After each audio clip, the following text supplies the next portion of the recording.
recently I've had quite a few comments asking me to talk about the tactics because there's so many new tactics coming out and people are just unsure what to go for. So in this video, we're going to kind of go through and talk about all the different options and kind of what you should be doing with your account.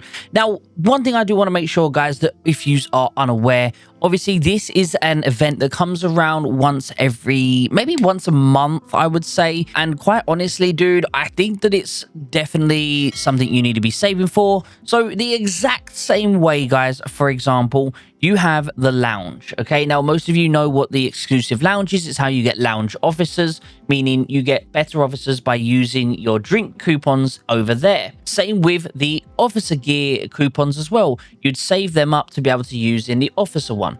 Now, this is kind of very similar. You are able to redeem your tokens for a chance to get epic or legendary ones, and that's obviously going to be able to have the option of getting them. But obviously the rewards are, very rare to be able to get these. Now, the odds for getting a legendary 0.23% up to 1.62% and so on. Obviously, it's very hard to get them. There is an event that comes around called Top Tactics. Now, what Top Tactics is where you're guaranteed, if you use a certain amount, to get a legendary. Now, obviously, that certain amount could end up being the full amount. You could get it in 1 or 2 spins. Now, again, this is the same thing. And what happens is every couple of months, they bring out new tactics that are brand new. And some of them are really good. Some of them are not so good. You can go through and kind of have a look to see what you have. As you can see, I've got this bomber one. I've got this Howie one, this Howie one. I didn't use this event to unlock this one. I just earned that through, over the free spins every now and then. But overall, you can kind of see what you're able to get. Now, depending on your account, depends on what you would want to unlock. If you are a howitzer main, you're going to want to focus on, getting something that's going to be there for you to do extra damage to bases, or, your extra skill damage and things like that. And then, for example, if you're an air main, you're going to want to get something like this, where you have a bomber that you can obviously bomb things. I love bomber. I'm not an air main, but I do love bombing, so I have gone for that. It's a bit rogue, but it's what I've gone for. We didn't have, for example, a fighter tactic. Again, I just have it available for my fighter if I want to do a little bit of extra damage when I'm fighting in the skies. I've also started working on the naval, as you can see, to be able to get that ability. Now, one thing I would say, if you are a tank main, for example, getting things that are focused with field fighting and killing units is also going to be huge. For example, this air to ground is going to be available for you to obviously kill a unit pretty much outright. At max level, I think it does something with 15,000 coefficient. So as you know, when, for example, a howitzer hits something, right? When a howitzer hits something, it does, on average around that sort of 2k coefficient nowadays with most officer skills. Now imagine 15k coefficient, a skill shot that's like that much stacked. It's basically going to guarantee you're almost going to one-shot any unit at that max level. They are always bringing out new ones once per month, roughly. So it might be a bit confusing on what you want to get. Again, it depends on your account. I would say there's 2 ways you can go around it. You can either just get enough to unlock it, and then once you've unlocked it, just use it at that standard level 1, which honestly isn't a bad choice if you really wanted to. But I do think going through and maxing it out to get the most beneficial potential out of each tactic is going to be the better way around it. Even to this day, I forget about tactics. They're sort of sat around in the corner of your screen up here, this little tab. And yeah, you can easily get to them and use them. Even I forget to use tactics to this day half the time. Half the time, I do not use them. It's maybe I'll just remember, oh, I'm tanking a base. Maybe I should put on, something that's going to help my protection.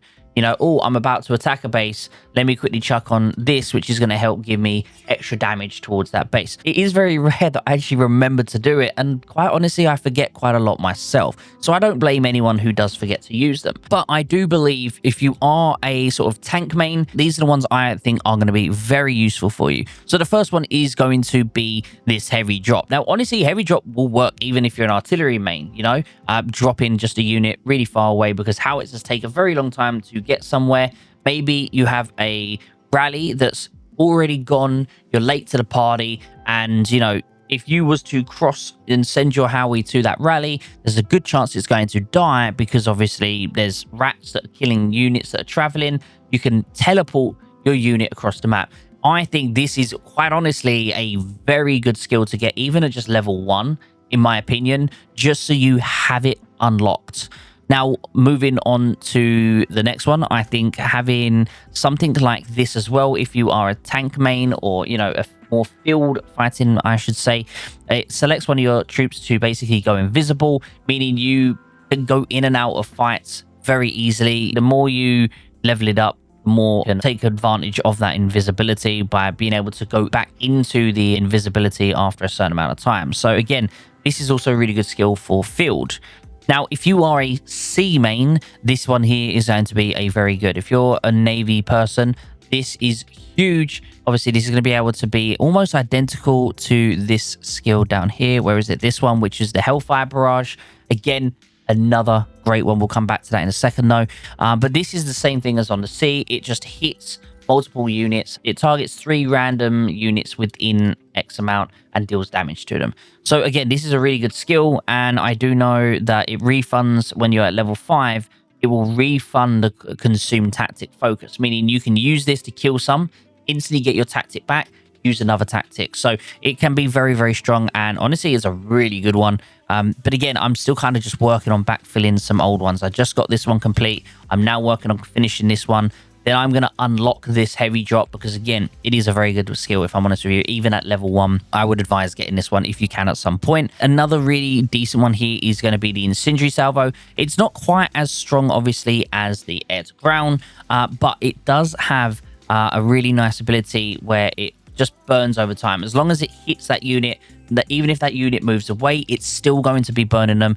And it's basically kind of a way to just kill a tanking unit or just one unit. The only one that will probably survive is a maxed out AD if you have it at level 1. But let's just say you have it at a much higher level here. For example, at the start it's 1100, but if you have it at 1800 and it also increases the burning and stuff, it's definitely going to be a lot stronger and will be able to one-shot any unit. Moving on to the next one here, I think that, you know, there are some here that Steel Torrent is actually decent, right? It gains a shield. It's just another shield for your unit. Nothing super special. This one here, I would personally say it's not really worth it. Still Rampant isn't too bad, I guess. It does increase the normal attack boost and it just increases your firepower, 60% firepower, but the amount of time it's going to take you to level this up to level 5, I just personally don't think it's really worth it. Maybe someone could prove me wrong. Maybe someone let me know that this is actually really strong. But I feel like it would only really benefit Mega Wows. Moving on, we've obviously got these ones. So the drone ones, I think, are pretty decent. Obviously, they do attack air units. So you got this Predator Sweep, and I do believe this one as well. But this low altitude one is brand new, and it's really cool because it actually ends up attacking ground units, not air units. So the same way how you have the decoy flares and the Predator drone here, you obviously, that is deployed and it will kill any air units within the area. This is basically the same, but for ground units. It will deteriorate the health of a ground unit on the floor within, obviously, the grid. So again, I feel like that is definitely going to be a very nice one to have, especially at max level, because if we take a look here, it does 2.5% of their HP per second, and it goes on for 3 full minutes, but it upgrades the low altitude drone to deal damage to all enemy ground force troops within a 5 grid map, reducing their speed by 50%. So let's just say a rally is about to come and attack you, and you deploy this over the Howie rally. That Howie rally is going to start losing health every second, and it's going to obviously reduce their speed. So trying to move out of it, it's going to take 50% longer, and I think overall it's going to be really strong to see, you know, that in effect. So I think that might be one I go for next. I want to unlock this one just to get it level 1, but this one I might actually go for that. It does sound really nice to have, especially on that sort of defense. So if you are a turtle, defensive turtle, that is a very, very good one to have. Moving on here, we have got this one. So this one here is actually kind of okay, but nothing special. So if we just read this bit here, select one of your ground force troops to grant it lightning and initiative. So the lightning initiatives is when you select a troop launches its first attack on another commander's troop. After entering combat, you spend 50 tactic focus to increase the selected troop's damage intensity by 15% for 3 minutes. Cooldown 4 hours. If the selected troop eliminates fewer than 20 enemies reserves, 75% of the lightning initiative's cooldown is skipped. I feel like it's just nothing special in my personal opinion. Sure, you get, 15% damage intensity, and it goes all the way up to 25%. In general, I just feel like it's one of those skills that it just increases you to be a little bit stronger. And don't get me wrong, they're fine to have, but like if you're spending a lot of time to level up one skill, I want something that's really going to make a difference. And I feel like that's not going to be that much of a difference. It's just going to be a small difference. So the next one here is the helicopter. Again, basically the same. Select one of your ground force troops to increase its damage intensity and damage resist for 5 minutes. Again, it's just nothing special. 9% goes up to 15%, increases the tactic duration, and when this selected troop enters combat, it deals damage coefficient of 500 and gains a shield for 500 at last 10 seconds. In my personal opinion, it's just not worth getting. There are much better options. Here we have one where it reduces the officer skill boost of the target. There's a lot of these things that just are not worth it. I wouldn't bother getting it. Moving on, we have the fighter plane one. This is decent, although the reason I say this is decent because obviously we're like, you just told me the damage intensity ones aren't that good. Yes, the only reason that this is decent is at the higher levels. So not only will it increase by 3 minutes, which is fine, the same as the other ones again, it goes up to 35%, but also while the tactic is active, it does increase your intercept by 100% and its intercept boost by 100%. The effect ends the next time the troop's intercept damage triggers. Now, here's the thing. The reason this one is okay to have rather than the ground ones is, for example, there aren't that many air tactics available, meaning that, it's still a pretty rare thing to find a decent air one. Because there is very few of them, this is still a decent one for your air because it definitely adds a massive difference to it. Whereas with the ground, there's so many different tactics you can have for the ground, and just adding damage intensity isn't anything super special. Yes, it's good. It's nothing crazy. Here we basically just got the shield one for the boats. It's again really, really good if you, especially if you have like a tanking boat.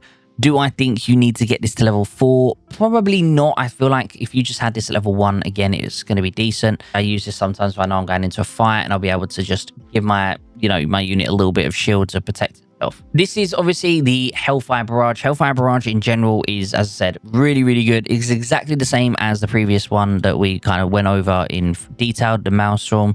But this one is for the ground, not the air. Moving on here, we have got another one. So this is actually an okay one, I kind of guess, but not really. So select one of your ground force troops to increase its normal attack resistance by 27%. And then it will increase the damage intensity by 4% and grants a shield for 5 seconds when you enter combat. So again, this is more of a field-based one, but overall, reducing that normal attack, I feel like if you had like a nice MB that's going out on its own, doing its thing, sure, it wouldn't be too bad. But overall, just nothing special. Next up, we have one that I'm working on myself, which is Demolition Squad. This one has been out for quite a while. Basically just increases the skill boost of your officer when obviously attacking bases and stuff. So for me, someone who just mainly mains in doing that, I really enjoy attacking bases. This is obviously very strong for me.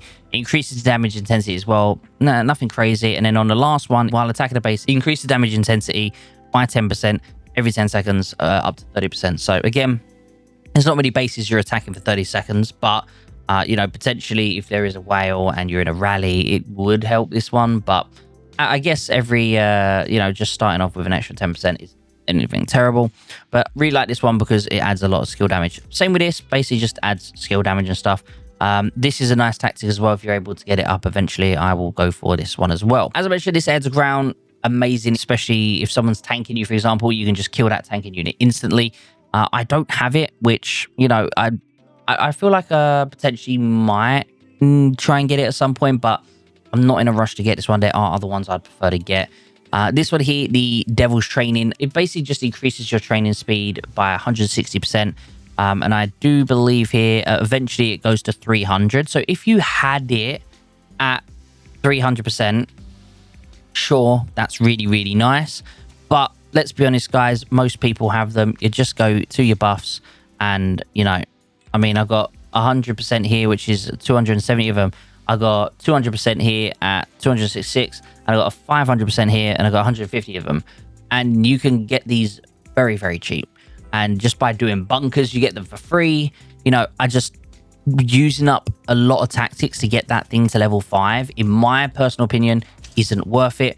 But it is still, you know, it's nice to have, I guess, every now and then, but I just don't think it's worth it in my personal opinion. Now, if we take a look at this one here, the firepower, again, as we know, guys, firepower is nice, nothing special, especially considering I've already said that damage intensity ones are like okay to have, but again, nothing crazy. There are better things to work on. You know, I do think that it's a decent skill, especially as we don't have a lot of naval things right now. But is it something you should be working on? Probably not. I do think if you're on naval, going for the Maelstrom is going to be a better option. Going for, you know, the incendiary one, I would rather have the incendiary one over the firepower one.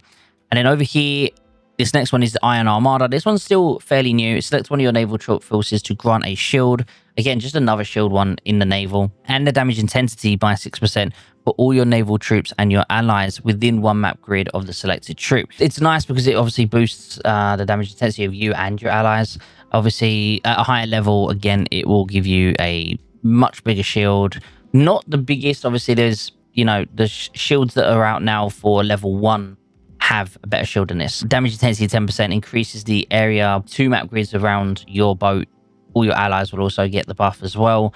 So again, it's okay, but I just don't see it being that special. So right now, you know, especially if you're a field player, you know, these two here are going to be amazing. If you're more of a defense person, this is here. If you're an offense person, I would still say that even, you know, demolition, we haven't had anything newer since then when it comes to attacking bases. If you're an air main, especially a bomber, this is phenomenal, absolutely amazing. But yeah, overall, guys, I said I'm excited to try and unlock this heavy drop, and then I'm probably going to start working on this one next. If you have any further questions about your account, if you should be the one unlocking whatever one it may be, please let me know down in the comments, and, you know, give us an explanation about your account, whether or not you think it's going to be worth getting. I appreciate each and every single one of you for tuning in. If you haven't already done so, please think about subscribing to the channel. We have just broken 6,600 subscribers, so I really appreciate all the love and support, guys. If we can get to potentially close to 7,000, that will be absolutely awesome. I appreciate you all. Hope everyone has a beautiful day, and I'll see you in the next video.